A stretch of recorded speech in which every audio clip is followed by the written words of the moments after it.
Telangana RTC के managing director VC Sajjanar ने गणेश मूर्ति के विसर्जन के लिए आरटीसी बस में सफर किया।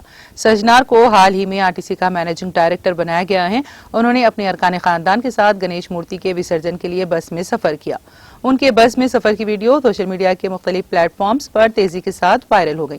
अपने नए ओहदे की जिम्मेदारी संभालने के बाद सजनार ने अपनी शिनाख्त बनाए बगैर बस स्टैंड पर मुआयना किया था और बस में सफर किया था ताकि मुसाफिरीन को दरपेश मसाइल से वाकफियत हासिल की जा सके।